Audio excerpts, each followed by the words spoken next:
Okay, continuing on here, I have a new slide. I took the one line on the old slide that we didn't finish. I thought you might be sick of staring at that previous slide, so I made a new one with a bunch of notes. There's a method to my madness here of just having all these notes on one slide rather than separating them, is that when you go back, you can just look visually without watching the whole video, and like the screen grab of the video will have all the notes on it, so you don't necessarily need to go through a video if you want to do a quick review of some of the points.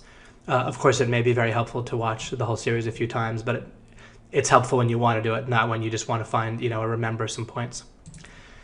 This is also, we can see how the way that I'm structuring this video series, at some point you'll have a breakthrough, right? And then, and it might be you watch the whole thing, it might be 2/3 of the way through, it might have been when you watched the first video the first time, and then we're just kind of consolidating and integrating from there. Also notice that we can't do this exactly step by step. I don't have a note on this slide to discuss step by step, but let's take a moment with that. Step-by-step instructions is more like when you're coasting or in flow after a breakthrough. Like in our OMG Machines coaching, we use step-by-step instructions whenever possible for an individual topic where it applies.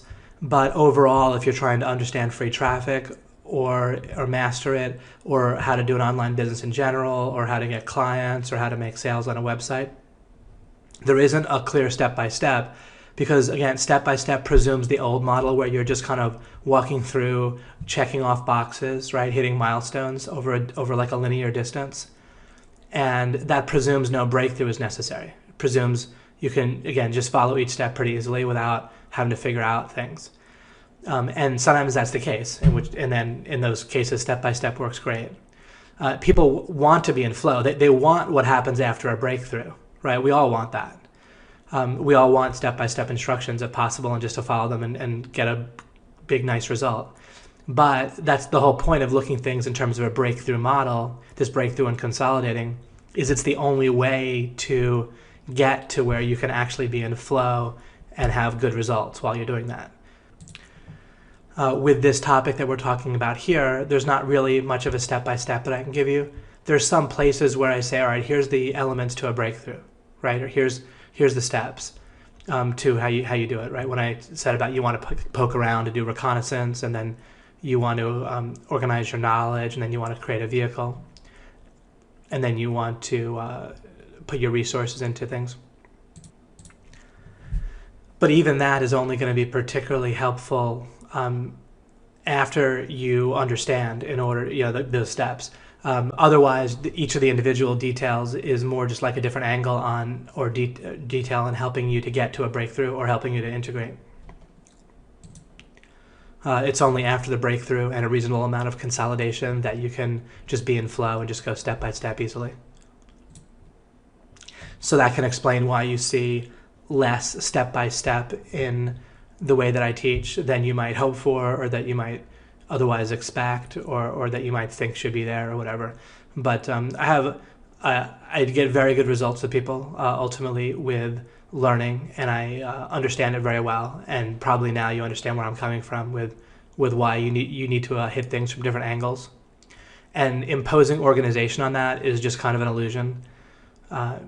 Instead, the organization needs to be in the mind of the learner, and it needs to be built after achieving a breakthrough. It needs to be built by themselves in their own mind, in their own way.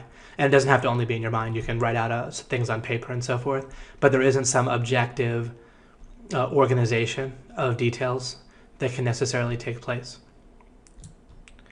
It has to be assembled in each person's mind. Sometimes for particular topics, like for understanding electricity and how it works, there might be a particularly common metaphor that's been figured out that helps most people. Like, when you're understanding electricity is pretty similar to imagining water going through pipes, and then instead it's like electrons going through wires. And it's not a perfect analogy, like most everything is not a perfect analogy, but it's a good mental model. And so it's a nice little breakthrough if I can figure out particularly helpful mental models or illustrations for particular topics. And I'm always looking to do that. But sometimes I have those, sometimes I don't. Even when I have one or think that I have one, though, if you just go straight to that model or that illustration, that kind of central idea, and explain it, it still doesn't necessarily spark a breakthrough instantly in someone else's mind. And you can notice this and not fall into this trap yourself. You might be learning a topic and you might be studying it for a while or working on it for a while, and then it all kind of makes sense to you. And then you're talking to someone else who hasn't had that breakthrough, and you feel like the very last thing that you encountered is the breakthrough or the thing that will help people get it, and you tell it to them as if that's going to have the same impact on them. But the thing that happened right before you had a breakthrough, that in and of itself is probably not the entire thing that caused the breakthrough. And so it probably isn't going to have the same impact on somebody else that it had on you. So keep that in mind when you're explaining things to somebody, or if you start to feel impatient that someone else isn't, quote unquote, getting something that you're saying. The other person is going to need to have their own breakthrough going through the whole process themselves.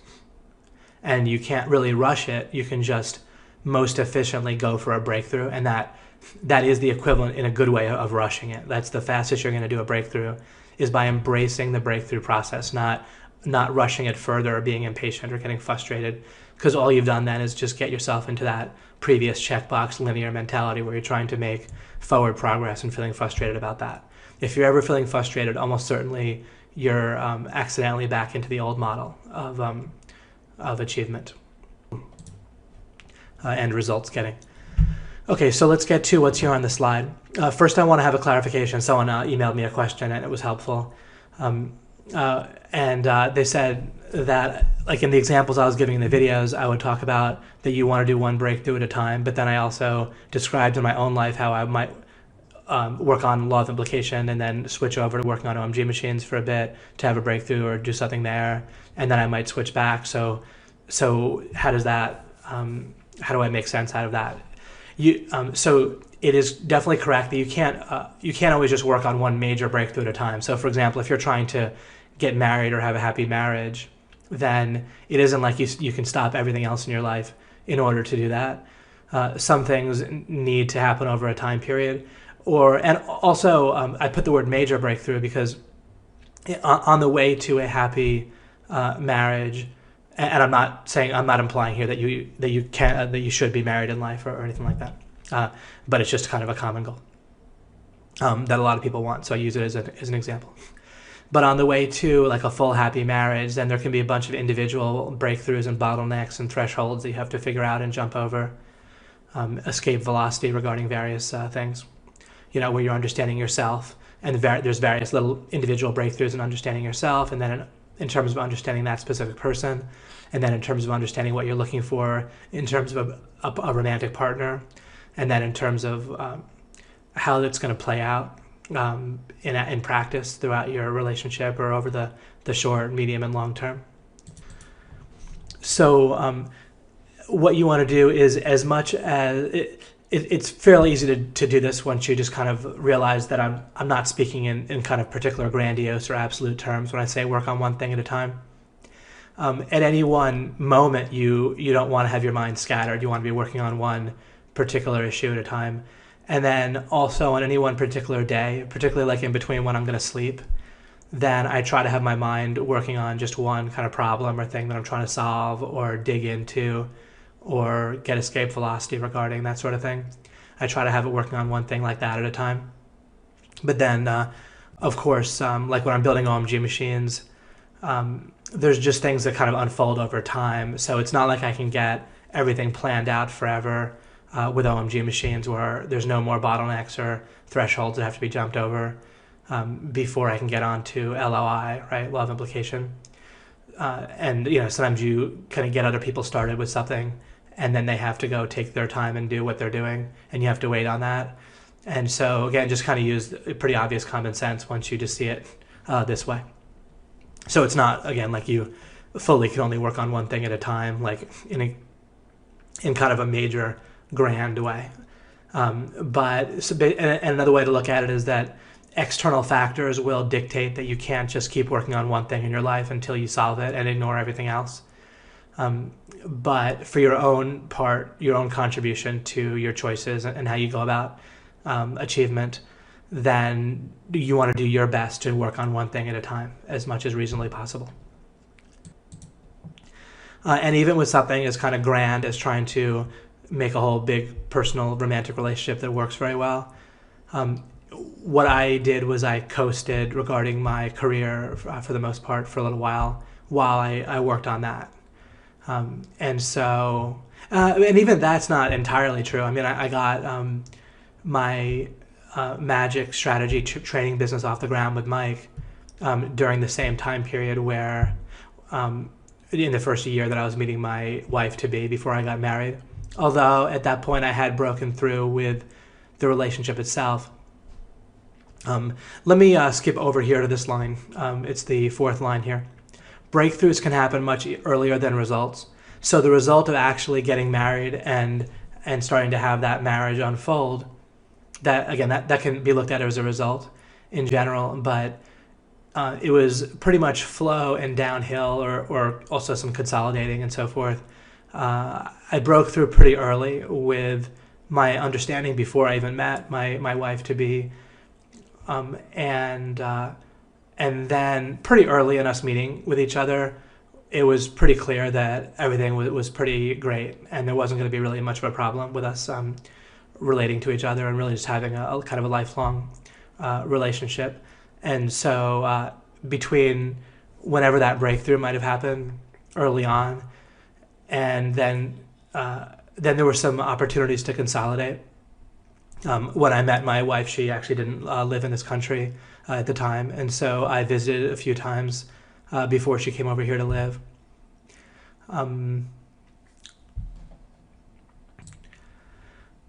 And so those visits were particularly a time of consolidating and integrating. Right, it didn't really need to do them in order to break through or to assure that we would get married. It was quite certain we would. And then there was times when we could relate and talk while we were apart, of course, as well with internet chat and so forth. But then otherwise, I could focus in and break through with getting things off the ground with Mike and with our first business together. All right, so I think that's not too difficult to understand, but it was a great question. I'm glad I was able to clarify that. Oh, and let me make sure that I've been thorough enough with this line that I skipped to, where about breakthroughs can happen much earlier than results. When we're focused on these milestones and results and checking off boxes, then there's many problems with that model, but yet another problem with it is that and I alluded to this before, but I just want to make sure this is explicit and emphasized. This breakthrough consolidating stacking model allows us to take our eye off of a result which can be surprisingly irrelevant in terms of deciding where to focus and where to focus our resources and how to just overall strategically plan. Because again, the thing that we need to break through, the resistance might be broken well before we have the actual result. So if the result is you're making $10,000 a month, then you might break through where you create some sort of business or you even get a job, whatever it might be, before you actually start earning $10,000 a month, and that it's all just kind of downhill flow from there.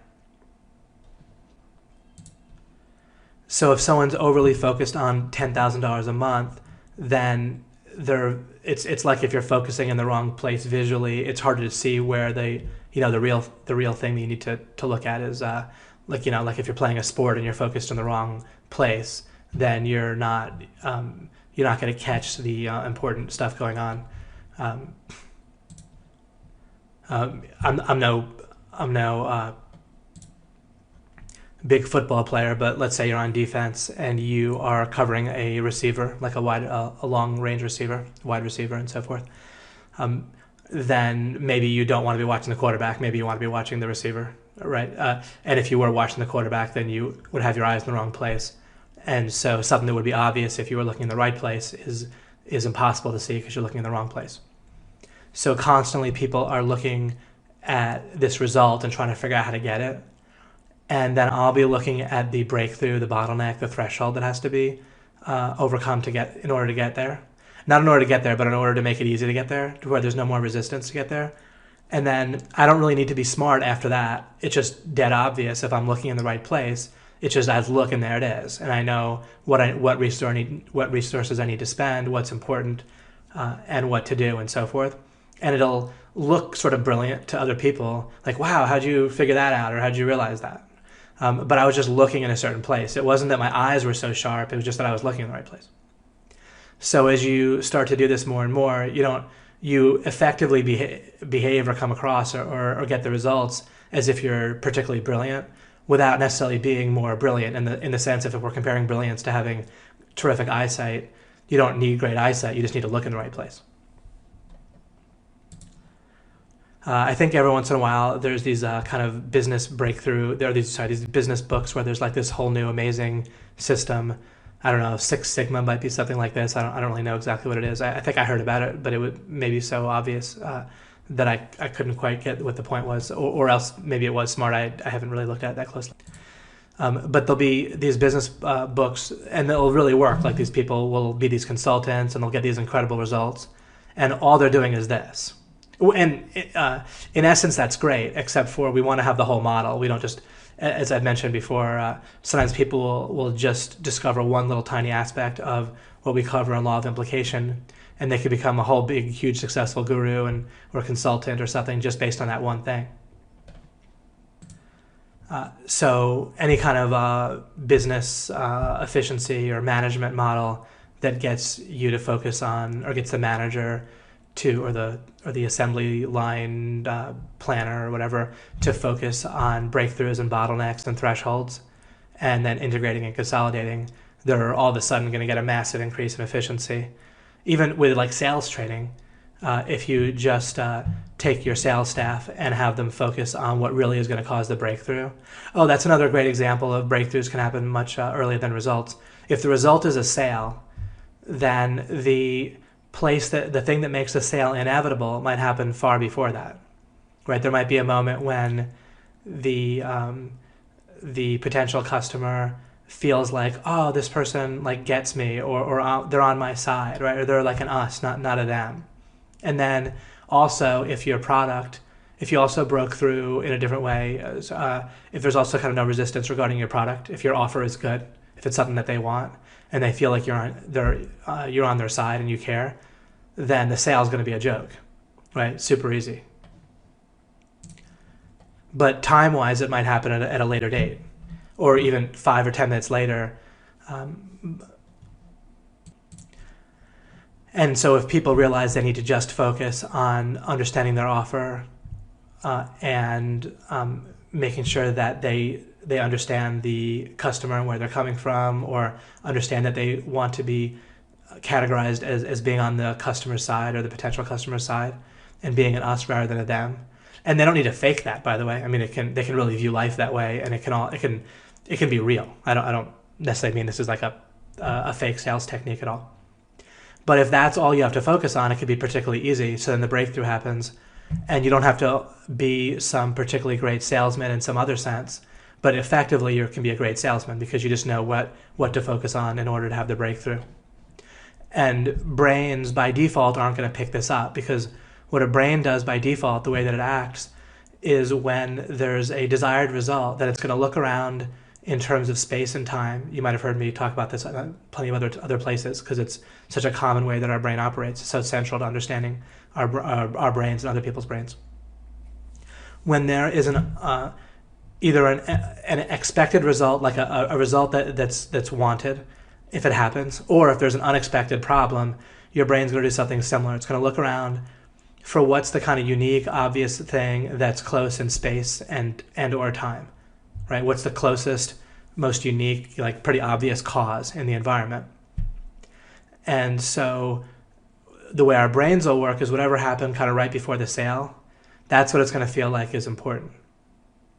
Also, it's also just going to look at the entire sales process as a whole and all the details, and it's going to approximate and kind of jumble together all of those things. And so in the future, when you're trying to make a sale the next time, your understanding and your ability to focus in and direct your resources is going to be scattered, because again, either your brain's going to just look at the wrong cause altogether, or it's going to look at the whole sales process and as a whole and think the whole thing is what did it, rather than if you can zoom in on just the point or the particular breakthrough that you're trying to have, and then use the breakthrough process on it, right? What's the breakthrough process? If you know that you want to be kind of an us rather than a them with your with a potential customer, then you kind of poke around and you want to get a sense of the customer. And then as soon as you realize that, then you're not going to keep talking and talking and talking yourself, right? So if you have the right mental model, then it doesn't intuitively feel like you just talk and talk and talk, and then at some point the person buys, right? Clearly you need to poke around and get a sense, and a lot of that's going to involve them talking to you, and then you accumulate things you know. You also might realize I'm still sticking with this one detail to kind of zoom in, or this one example. One of the things you might know if you start to organize your knowledge about that sales situation and having them feel like you're an us rather than a them, you know that you probably don't like being interrogated, right? You don't just like being asked question after question after question. And like someone who's like part of you and like a kind of part of your group or one of you, they don't necessarily just pepper you with questions nonstop, right? So it's also not true that you're trying to interview or grill or interrogate the potential customer either. You just want to kind of poke, right? Just kind of, put something out there to kind of stimulate a little bit of conversation. If it takes off, good, and then you can kind of direct it a little bit or go with things that are going to be more helpful. And if the thing that you kind of toss out there or poke with doesn't work, then you poke somewhere else. You try different angles instead of just battering on one angle. If you're trying to make a sale, or if you're trying to have this breakthrough where they feel like you're part of that, part of their group, one of them, then what you want to do is rapidly try different angles to see where there's kind of a good point of entry, rather than just start by assuming that it has to be from one particular angle and you just kind of batter on it, right? Some people might really care that someone else is from the same region as them or went to the same college as them or something like that. But other people might not really do that. So you can even poke around and find that you went to the same college as the person. But if someone went to the same college as me, I really could care less. Like, I don't feel like me and them are the same, on the same team, or they're necessarily like an us or part of my little group or whatever that might be. I'm just like, I don't necessarily feel an affinity for a person just because they grew up in the same region or because they went to my college. Other people might feel a strong affinity for that. But by realizing that, then just because you find that we have something in common doesn't mean, if you're a salesperson trying to sell me, it doesn't mean that you want to just do a full frontal assault on that thing. You might still be sensitive to my reaction, whether I particularly light up. And then, if you mention like strategy games, or something like that, then I might light up and be very interested, right? If the person played Magic or something like that, and I did, then I would feel a real, pretty strong affinity for that person. Affinity means like a closeness, right? So realizing to look in the right place for where there's a breakthrough or potential bottleneck or threshold, then you both can look there and you can start to use the breakthrough method rather than by default going into the little milestone checkbox method. So you both are, in the sales example, you're both looking to create a sense that you guys are both on the same side, and you're not doing that in a linear fashion, but instead you're using the breakthrough method for it, where you're poking around, accumulating knowledge, and then kind of finding a place, kind of a point of attack or a nice little entry point, and then kind of focusing in there. If someone found that with me, where it might have to do with strategy games, or it might have to do maybe with something to do with online business, or maybe about relationships, who knows, right? But if they find that, then they might spend a few minutes just talking to me about that. That would be the example of like the vehicle, like that kind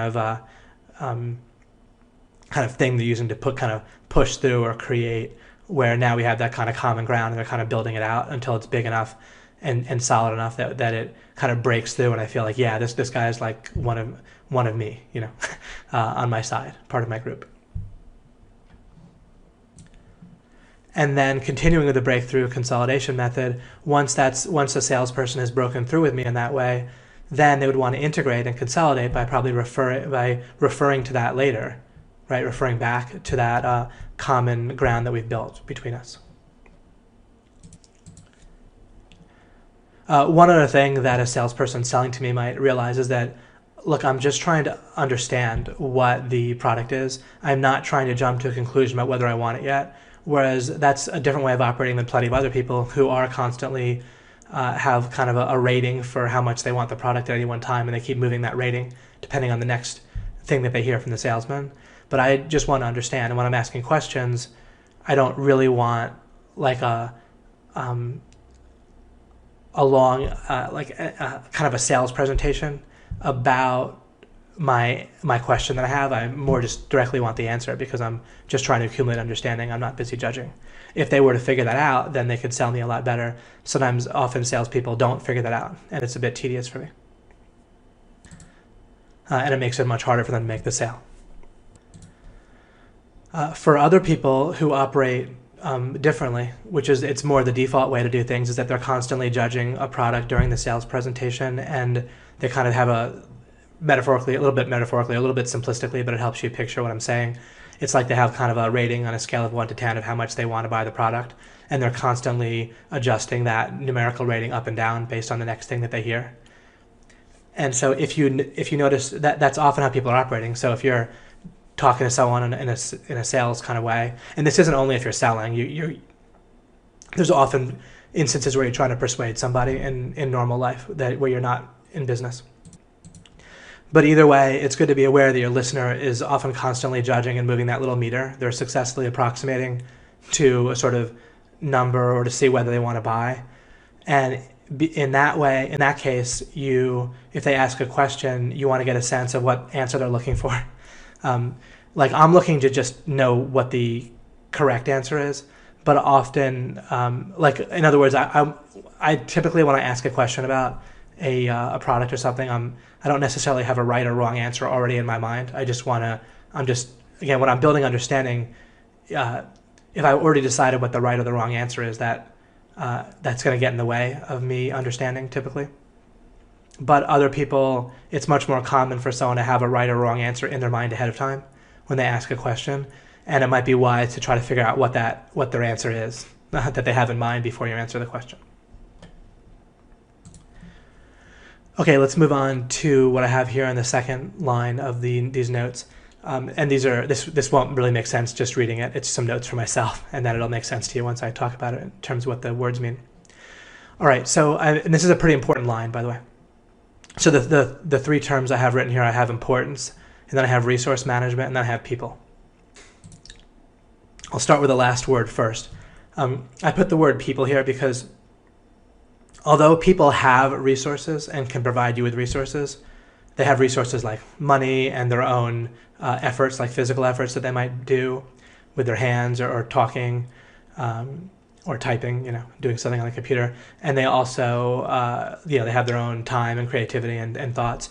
But one of the core ideas that is true in life and is part of the law of implication course is that a person is a conscious being, and then separately they have a self. They have a brain, a body, and resources and so forth.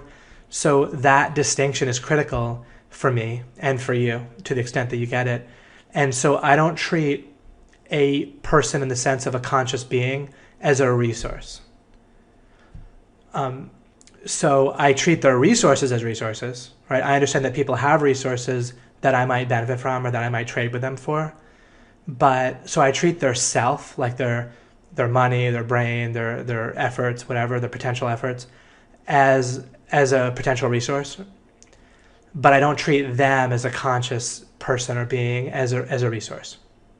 What that means is if I'm looking, if I'm going from breakthrough to breakthrough in my life and otherwise trying to be in flow, then I'm aware with my own resources of what breakthroughs I'm trying to achieve or what particular breakthrough I'm working on, and that's going to affect how I interact with other people or what resource I'm willing to trade with them. In that way, But in another sense, and this is very important to have both of these as a distinction, the person, the conscious being themselves, I don't deal with them differently based on whether I need something from them. Does that make sense? And this is really helpful as you integrate this into your personality. People are going to really like you very easily and consistently. It's going to be really nice for you. It's going to be nice for other people, but your life is going to be particularly easy. Like your relationships are going to really have this deeper thread there that's going to make your life quite easy. And so again, it's this distinction, and what I have is a very clear distinction that's very integrated into my actions and my thinking and my mental model of life, where each person deserves full respect and caring. Now that doesn't mean that I have resources that I can give to every person. So I'm not obligated to give necessarily time or attention to somebody, but I am always going to treat that person as equal to myself in terms of their time is just as valuable as my time. It doesn't mean that I'll trade an hour of my time for an hour of their time, but it does mean that if I make an appointment with them, then I want to show up on time, because at the point once I have an appointment with someone, then my time's not more valuable than theirs. Or their opinions aren't necessarily inferior to mine just because I disagree. If I have worked through and I have knowledge and I'm very clear on something, then I might understand that they're wrong. Even then, they could show me where my reasoning is wrong. But there's a certain way in which it's a little hard for me maybe to fully describe right here and now. But there should be a certain I'm picturing like a pipeline, but I don't know what it is, but a certain thread or part of how you interact with people in your life where it's not dependent on what you're trying to achieve and what you want from them. So there has to be kind of an independent path or thread between the two of you where, again, there's a respect and there's a caring there, no matter who it is. Even if they're a stranger, you can be respectful and caring toward a stranger in as much as you're interacting with that person. So it's not that I feel obligated towards other people. There's no obligation in this really, but there's this respect and caring that is going to always be there. It's not going to fluctuate based on whether I'm upset with a person or whether they're doing what I want. And normally the way people understand the world is they mishmash a person, like a conscious being, in with the person's self, and mostly they just see the self, which isn't the conscious person. And so our brain is way out of whack, way out of proportion normally with seeing people as like objects and resources, and that comes across constantly, where people say, "Oh, I care about you," or "I care about this person," but then when the person does something they don't like, they act differently towards the person. But there should be something separate where you act the same in a certain way. You might you might trade differently with a person if they've crossed you, or if they've shown that they're not going to treat your resources properly, or they're going to break their word, or if they're particularly negative in some way. Then you might try to keep your resources away from being mixed with another person. You might not even very possibly you only have a certain amount of time and conscious focus and attention. And so it's not that you have an obligation to put that into somebody. However, there are people in your lives where, based on the nature of your relationship, either romantic or friend or business, there's a certain amount of baseline attention that a person could maybe expect from you. And that also shouldn't necessarily fluctuate. There should be that kind of stable base that they can expect. Even like if someone's a member of OMG Machines, then if they email me, there's a certain amount of time and attention that I'll put to their email just because they're a member, and it won't be zero. And generally, in every case, I'll read someone's email and I'll respond to them like a real person who isn't just a person who may or may not have something that I want. Above a certain level, then it becomes about trading and deciding what I want to trade with the other person and whether I want to go above and beyond that. But again, there should be kind of a stable set apart amount of respect and caring, depending on your relationship with the person. Right? We can notice we even have this with strangers, right? There's a certain amount that we're willing to give to someone just because they're a person, like if they ask for the time, right? Or if they ask for directions or something like that, or if they're particularly hurt and we're the only person that can help them, things like that, then there's that certain kind of baseline amount of caring and respect. And there's a way of understanding this and doing this where it's really nice and where people are really going to, and you're going to really get a lot of benefit of the doubt in life. And also when you're having a difficult time, then you have people who aren't sitting there waiting to reciprocate how you ignored them when they didn't have something that you wanted. People can sense it, right? It's fairly obvious on some level, or it kind of adds up. At some point it occurs to someone, hey, this person's only nice to me or only talks to me when they want something. If that's how you're essentially operating with everyone in your life, then when you need help, it's going to be a lot harder to get it. On the other hand, if you operate in this good way, where you have this baseline of respect and caring for other people, then not only are they going to want to help you in the sense of reciprocating, but they're just going to want you to be around in their life, right? Even with OMG machines, it's nice. It's a pretty beautiful business. I don't mean that it's perfect, and I'm always trying to improve it up to the point where I feel like there's just no resistance, where someone can get in, and if they're willing to put kind of a particularly reasonable amount of focus into it, where it's just everything's just particularly awesome for them. And so I still want to improve it. I don't say this from kind of a cocky standpoint, but there's a certain beauty to OMG machines where it's not just that people feel like they owe, like various, either affiliates or members or partners in the business feel like they owe the business something, but it's a beautiful business where they want it to succeed because they want it to be there. And that's like an extra level and layer of support that's pretty awesome. Right, again, where it's not just reciprocating, it's not just that, it's not exactly even just gratitude. It's like enlightened self-interest, where people know that they want this business to stay around, or at least a lot of people do. And that's how you can be as well. And I'm not saying you aren't already like this in your life, but the more that you make sure you have this in your life with people that you have a relationship with that baseline of respect and caring, regardless of the circumstances, then people are just going to want you to be around in their lives. And so they're not going to want to see you get like taken out or if you fall, they're not only going to want to pick you up out of gratitude and out of reciprocation, but just because out of their own self-interest, they just want you to be functioning and on your feet, because it's just better for them. And that's a great thing to have going for you.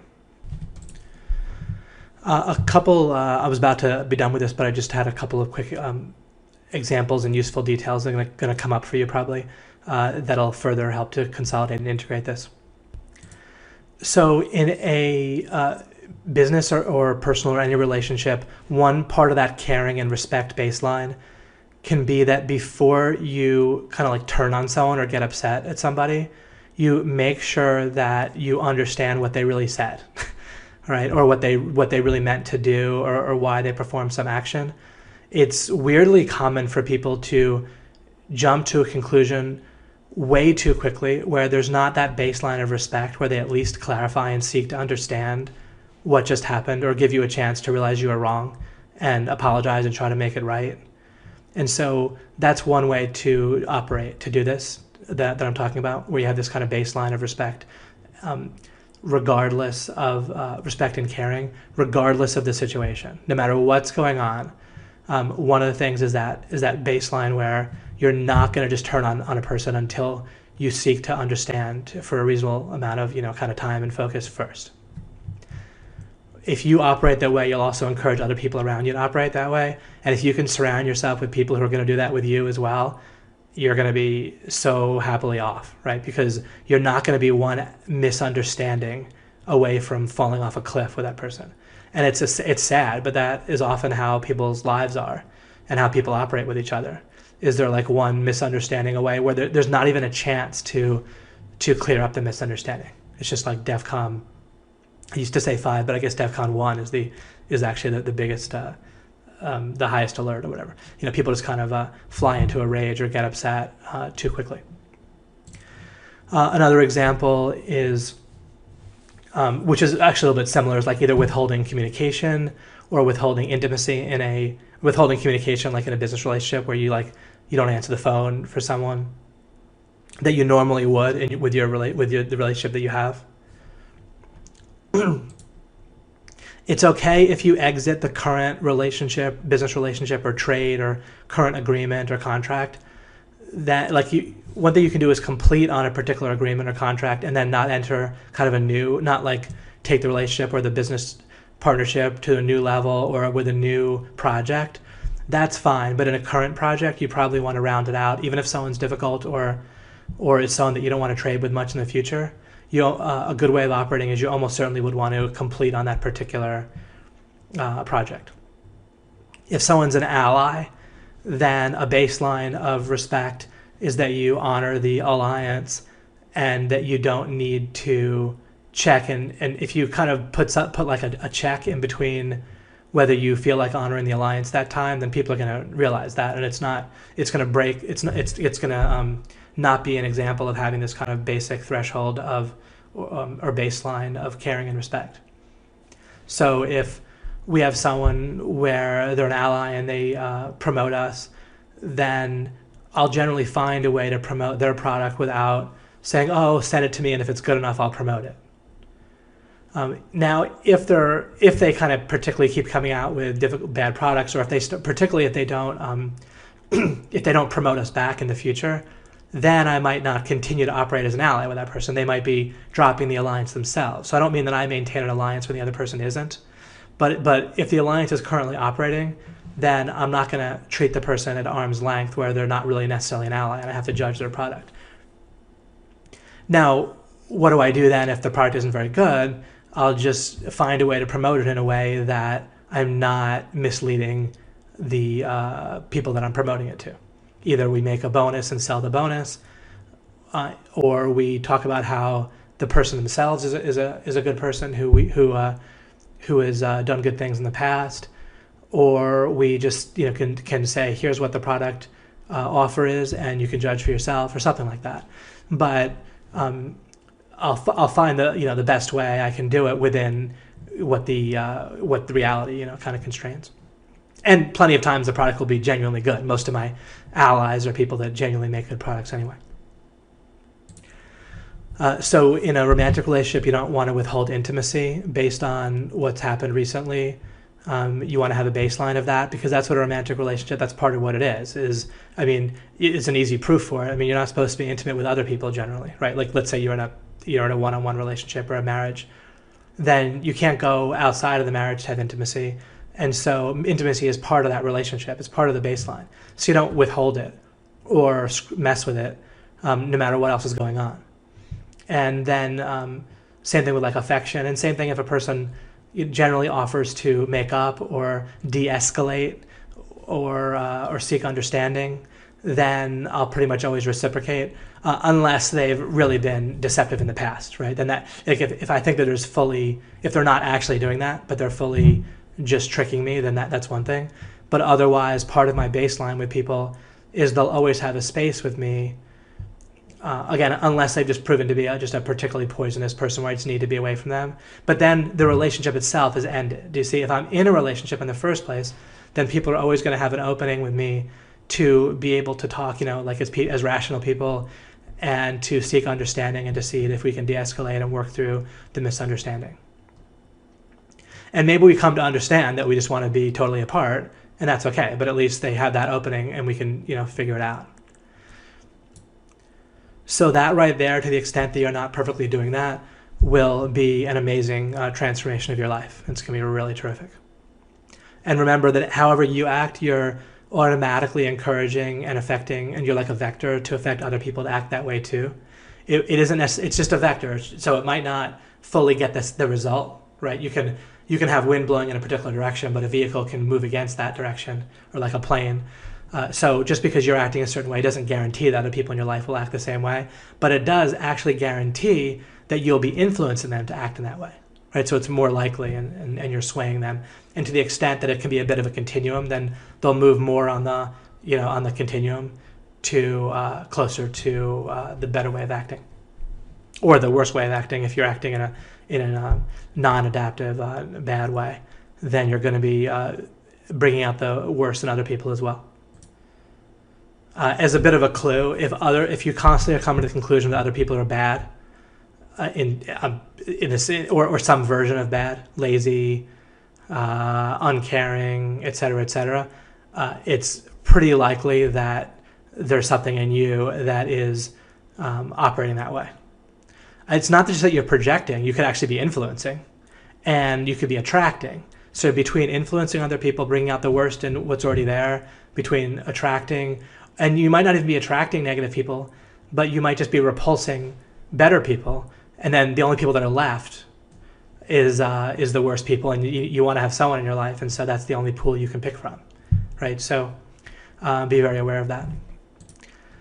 If you spot that in yourself, you don't need to feel bad. Remember, we're not, again, you don't keep, whenever you're feeling bad about an achievement, you're back in that old model of checklist, trying to make forward progress and so forth. Just understand, okay, that's a breakthrough that I want to have. Is that the one that I want to have now first, or do I need to, mostly you want to take care of having enough money to eat, and then after that, you probably want to understand yourself in some of these central ideas like we're talking about here. Next. Okay, let me write the word strategy here as well on this line. Okay, I wrote the word strategy and I erased the word people because we thoroughly dealt with why I had the word people there, and now I don't want that to distract us. All right, fundamentally in life, strategy is about resource management, period. One way of looking at life is, or any game, and I'm not saying life is a game or not, but in both with a game and with life, the following is true.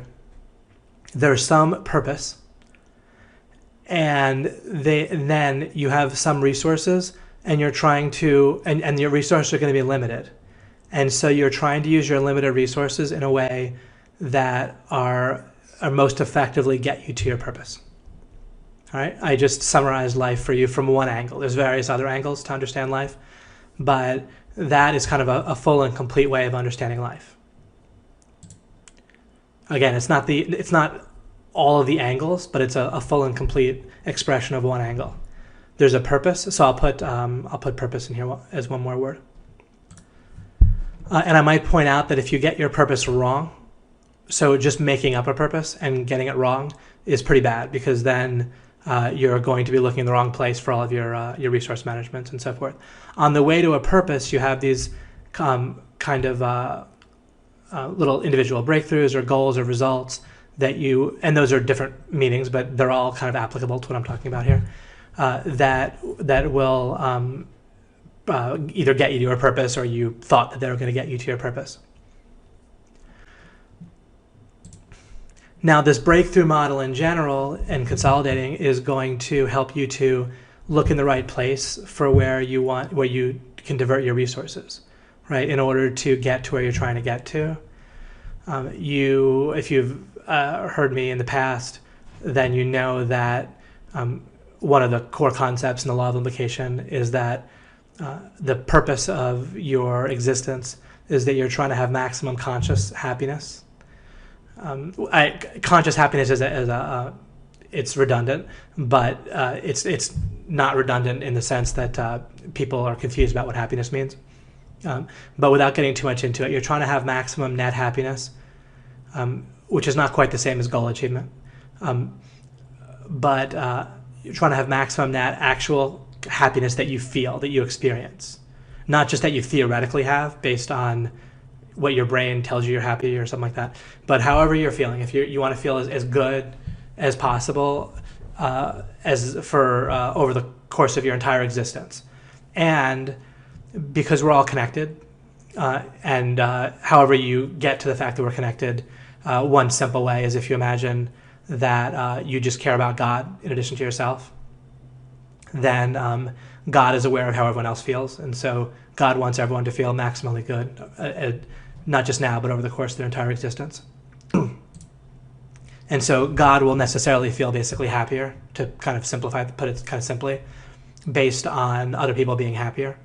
And so also there's more opportunity for you to feel even more good as you care about others.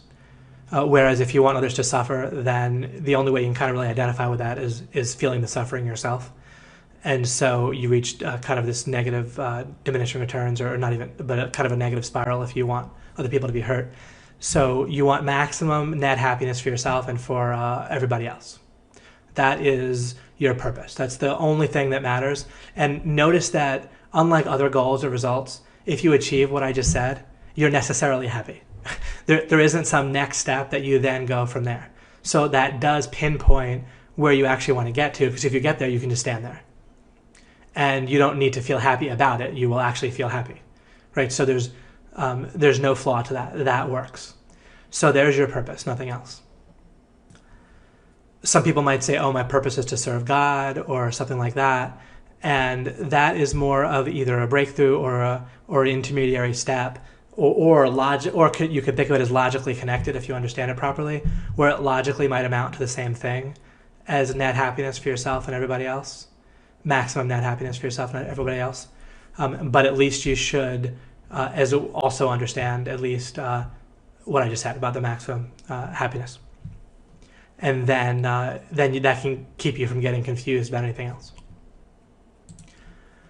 All right, so since everybody is not already here with maximum net happiness, clearly, then, and since we don't know how to just coast there, we don't have like a series of steps that we just effortlessly follow to get there, then there's our little proof that we need to have breakthroughs, right? We need to figure things out in either kind of building things in reality, so to speak, in like external reality or in the environment, or we need to understand things in our mind or some combination of those things in order to get to where we're trying to get to.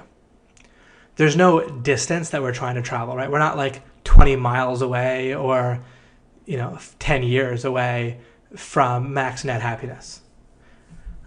Instead, and we're not some number of clear things that we need to build, or like there's not a checklist that we can follow either. Anything like that old model, it doesn't really exist in terms of getting to max net happiness. Clearly, instead, we need to have breakthroughs. And we need to stack those breakthroughs, breakthrough and consolidate, and we need to stack those things. And if we stack and break through enough pieces of understanding, then we can get to whatever maximum happiness is. If someone were to object to what I'm saying and say, wait a second, Dave, maybe we can't reach maximum net happiness. Well, all we need to understand is that we can be happier. There's clearly breakthroughs that you could have where you can be happier and other people can be happier. And so if you can improve, then whatever limitation there is, well, that's your maximum, right? So we know that we're not at the maximum yet because we can improve. And it doesn't matter if the maximum is like unlimited. That's fine if it isn't, because that's inherent with what I'm saying anyway. It's implied in what I'm saying. I'm just saying whatever the maximum is, we want to hit it. And if there is no maximum, without getting too much into this, it's fairly obvious to me that there's not an infinite amount of breakthroughs that we need to have in order to be maximally happy. What we can do is we can have all the breakthroughs we need to have, at which point then it's just flow. Then we just kind of experience being happy and do stuff. And maybe we can even increase happiness from there, but in a way that there's not impediments or resistance to having maximum happiness. Either way, currently, we need to have breakthroughs and we can improve our happiness. And so let's keep doing that until we're done with all the breakthroughs. So we've kind of logically gotten to the point where now our purpose can be boiled down logically to have all the breakthroughs necessary and consolidate them and stack them until there's no longer any resistance to us just experiencing maximum happiness or doing things that increase or lead to more happiness.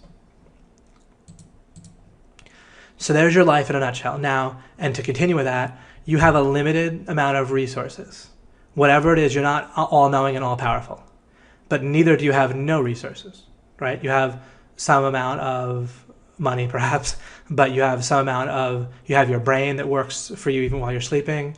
You have your conscious attention, and then you also have an ability to consciously affect your brain and other things in the external world with your intention in some way. And I call that seeking to understand what's good and true. So you have the ability to turn on or off seeking what's good or true consciously. Plus you have conscious attention, which is like the conscious part of your brain, but that in and of itself is not conscious. And then you have your brain's massive subconscious mechanism as well that's working beneath the level of your attention, or even of its attention and sensory awareness. So the point is, you clearly have some amount of resources and they're limited, and we're trying to get to a purpose. And so then life becomes about directing our resources in the most effective manner, right? And therefore, we want to figure out importance constantly. So now we've logically gotten to the point where importance is logically connected to the whole ball of wax. It's logically connected to everything. The end-all, be-all of our existence is we need to know what's most important so we can direct our resources there at any one time, we could say, just to kind of speak a little bit simply. My understanding of time is a little bit more correct and detailed than people normally assume, or that's in common culture, but it doesn't matter for here. Interestingly, and I apologize for the little bit of a teaser, but interestingly, I've never seen the correct understanding of time. I haven't seen anywhere. I've seen various guesses or things that sound kind of clever and unique, but they're incorrect. Okay, sorry about that. Back to, but there's nothing wrong with having some questions, right? To have a little bit of openness here and there. All right, so we boiled things down to importance being incredibly important, right? So the very idea of importance is important. The idea of understanding is, we want to understand understanding, we want to know how to have knowledge, we want to realize that importance is important. So then we can understand that by default, our brain is actually, it's good at some things, like default functioning of our thinking and our brain works for like keeping yourself fed, basically, and moving around in the physical environment. It works pretty well. You don't really bump into trees or buildings all that much, right? And people have babies and they take care of them and they tend to keep living these days, especially since we learn to wash our hands and use antibiotics and so forth. So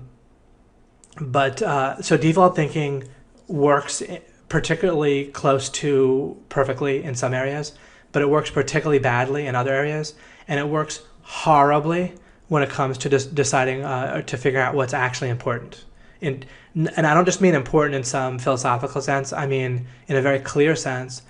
Remember, what's important is where you want to direct your resources in order to achieve maximum net breakthroughs, and consolidate in order to have maximum net happiness. Your brain is incredibly, incredibly bad at this. So mostly you've been coasting on your brain's default thinking. I can almost guarantee you that throughout your entire life. And so you're probably, yourself, your brain, your mind, is probably incredibly, incredibly bad at figuring out what's important in life. It's probably really, really bad at it, like really bad.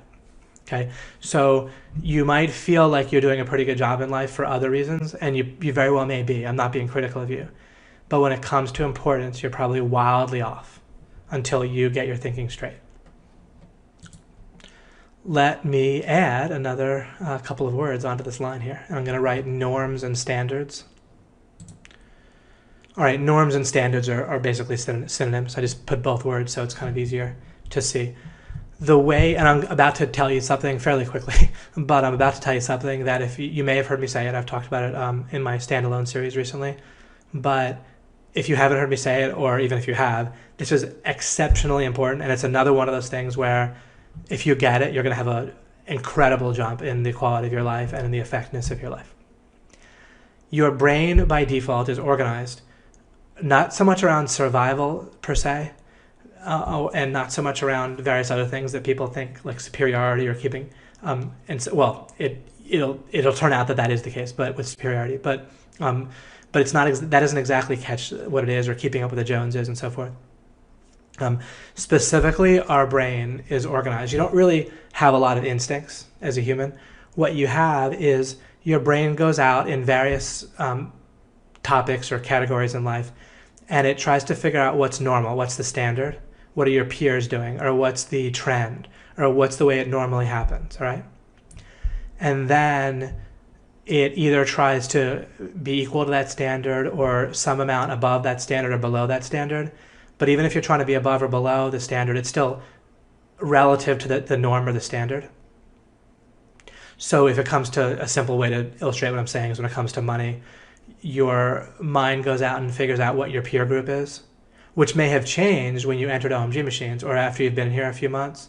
or even a few days, several days or weeks, whatever, your brain might go and change who it thinks your peer group is to the OMG community, where you have hundreds of people making 10 or even not hundreds making 20,000 or more, but there's a lot. There's probably dozens making $20,000 a month or more, and there's plenty making 50. There's even a few making over $100,000 a month. But when I say a few, like really several actually people making that much. So previously, and that may or may not happen with your brain, but to the extent that it does, then that's a huge help for you just in your default thinking. We like to have our default thinking set at the most helpful place possible, because your default thinking is going to be going on all the time. It's a little bit like if you're swimming in the ocean and there's a current, then that current is going to affect you regardless of how good a swimmer you are, or even if you're in a boat, or whatever. The current will affect you to some degree. We want to be able to intervene with our default thinking, but one of the most effective and efficient ways to intervene, by the way, consciously, with your default thinking, with how your brain normally would work, or with the conclusions your brain would normally come to, the most effective thing you can do often is to work on your default thinking itself, your mental models and your commonly recurring ideas, like the kinds of things we talk about here in Law of Implications. Extremely efficient. Anyhow, so when you understand how default thinking works, then you at least want to take advantage of it, as well as other times overcoming or rewiring it. But normally with your amount of money, then whatever your other peer group was when you're growing up, it first gets set and like what the people make in your neighborhood, especially, if your neighborhood's kind of divided in your mind among people that are similar to you and people that aren't, then probably just the ones that are similar to you are the ones that help set that number.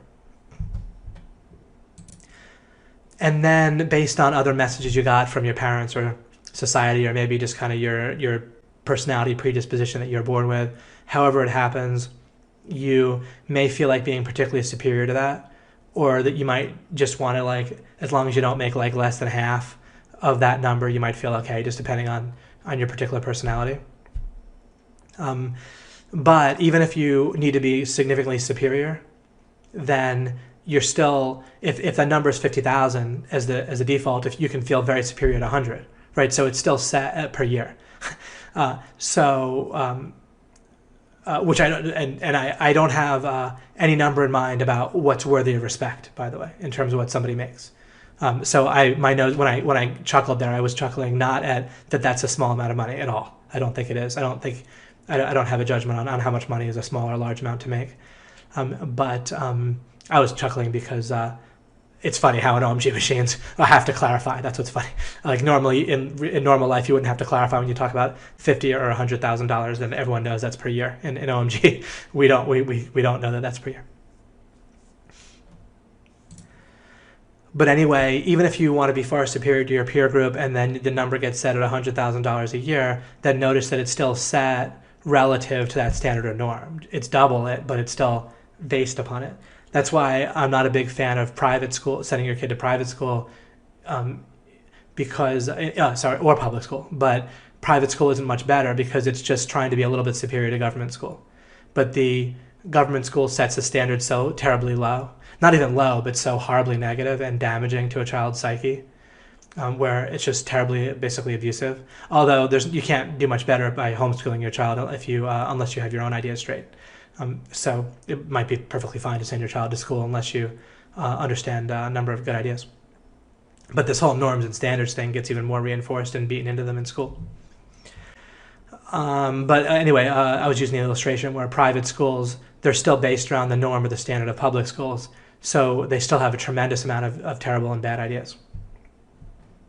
And even just on the scale of learning, and kids still learn extremely slowly in those schools compared to what they can learn. They're also learning subjects and information that's incredibly unimportant and irrelevant compared to what they could be learning in most cases as well. So I bring up this norms and standards thing because this is what your brain uses to decide what your goals are and what your motivation is.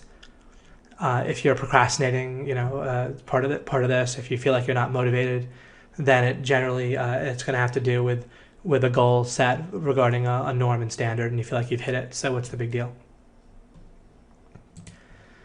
And so you can combine this norms and standards idea, which is how your brain is organized, and you can combine it with the linear milestone checkbox results based stacking that we've been talking about, and you can come up with even more understanding and stuff on your own. But this is what your brain's been using to determine importance. So for example, the stuff we talk about in law of implication, it's been beaten into you by default that everything we're talking about is basically unimportant, right? Or relatively unimportant. It's so incredibly important that you might also feel like it's important. And she might say, wait a second, Dave, I feel like this stuff matters. But really, I mean, do you? You might feel like it's very interesting and important, but why, when you were 12, didn't you spend the next 20 years or 30 years several hours a day focused on figuring this stuff out? That only makes sense, right? How could you possibly be trying to live your life without even knowing what your purpose is? Right? Almost nobody has figured out their purpose in a clear and specific manner. They have some approximation that's either wildly off or it's either decently off base or very off base. And it boils down to our brain is organized around norms and standards. So what people end up as their purpose by default is to stay within the norms and standards. And like when you ask someone, are you happy? They'll actually look around them and themselves, so to speak, like their brain will look around it and kind of see how it's doing in terms of various norms and standards and how they're doing compared to other people. And then they'll kind of come up with an answer about whether they're happy in general, as if happiness is like some overall kind of abstract figure or idea rather than something that you feel in the moment, and also that you feel net throughout your existence. Or I should say that kind of your happiness that you feel right now, it sums up, right? Like you feel a certain amount of happiness right now, and then the next moment, and the next moment, and all that sums together, and that's your net happiness, and you want to maximize that. But your brain has no concept of that and no interest in that by default. It's just trying to keep you about on par with norms and standards, and that's an effective way to keep you breathing, right? And God didn't mess up when God designed your brain. It all works great. It's just meant you're supposed to work with it and seek to understand what's good and true, but people are not doing that. Again, if they were doing that, then they would spend as many decades as it takes, as many hours a day as it takes within reason, and figuring this stuff out. Instead, we send kids to school and we utterly ignore all this stuff I'm talking about, as if it's totally unimportant. And so it's such a powerful message, a powerful norm and standard. To me, what's normal is that when someone, like once someone gets their brain functioning a little bit, right, when they're, 12, 16, 25, 30, I don't know, but once you start to a little bit wake up in life and have some sense of things, then sure, you need some, decent way to make money, but how hard is that if you just are trying to, if you're just trying to have, just trying to get by, right, decently, then, and even then, I mean, you're 12, right, you don't need to worry about eating in most cases. Some people do, but plenty of people have parents who take care of that pretty well. And so why are we not spending just a ton of focus and time working on the ideas here? To me, that's normal, right? Normal is working on this stuff constantly. And not spending as long as it takes, even if it takes decades, to understand the stuff that I'm talking about here. Not because I'm talking about it, but because it's inherently important. To me, it's insane not to do that, right? But the norm and the standard out there is so wildly different than that to people in general, the way I act is totally an outlier. It's totally outside of the norm. But I figure I'm right and everyone else is wrong. Of course, I'm a little bit tongue-in-cheek when I'm saying that. But when you can understand something clearly, right, and you're stacking breakthroughs, then I clearly understand why this is correct. And so it must be the case that if someone's not doing it, then they're incorrect. It's not that I inherently think that I'm right when other people all disagree with me. I actually, if lots of people disagree with me, I consider that it's more likely that I'm wrong. Right? I'm not, as arrogant as it might seem. But if I am very clear on something, then I'll still think that it's correct, no matter if everyone disagrees with me. Now, if people were to show me and walk me through on the level of the reasoning that I'm using here, why I'm wrong about why this stuff is important, stuff like purpose and and how we think and why we're here and stuff like that, all the stuff we talk about in law of implication, if someone were to show me why this is unimportant and why these little things that people spend their time on constantly instead of doing this are more important, then I can listen, as long as and maybe I am wrong, but someone would have to show me. But people aren't thinking that way. They don't have it clearly stated why all this stuff is unimportant. They just presume it isn't because of norms and standards. They just kind of watch what everyone else is doing, and then no one else is doing it, and so they don't do it either. One of the things I have to do realistically in my life is spend a lot of time literally alone. I don't mean lonely. I don't feel lonely, but I can't be around anybody else when I'm working on a lot of this stuff, because it's just so hard for other people to treat this with the importance that it needs to be treated with. I'm blessed to have people close to me that do treat it like it's fairly important, and sometimes they treat it like it's extremely important. But the level of importance, it's just so hard for people to maintain the sense of how important this is, because it's such a powerful message from norms and standards that it isn't. Okay, I need to wrap up this particular video because it's getting long. I might have a few more words to say about this line in the next video, but remember we're talking about breakthroughs and consolidating. And remember that part of why I'm talking about resource management and strategy being resource management, is that breakthroughs allow us to figure out what's an important place for us to put our resources. And it's not that we want to bring all our resources to bear. I'm sorry if I started to say that in another video, but then I did clarify. But remember that we want to make sure we bring enough resources that we have that they're proportional to the task or the result that we're trying to get ultimately, or the benefit that we're trying to get. But that they're enough to have the breakthrough or get over the threshold, and with a buffer, but not more than what you need to have that buffer. Just understanding what we talked about here is going to make you the equivalent of a strategic genius in your life, right? Because you'll understand that strategy is nothing but resource management. There's no other second thing that strategy is. But that's a complicated thing ultimately, because knowing where to divert resources, you do need to see where things are going. And there might be a lot of stuff you have to take into account to determine what's most important or whatever. But still, it's weirdly not that hard. I feel like my conclusions are brilliant, like in effect, but when I see how I do it, it's like a magician. I don't feel like I feel like I'm following a great process. And again, I feel like the result is a result often, or like my plans or something other people wouldn't have come up with. But it's not very mysterious. It's not like I have this very acute vision where like I look at a planning situation and I see so many things that people don't see. It's not like that. It's just that the way that I'm looking at it, where I'm just looking for the breakthroughs or thresholds or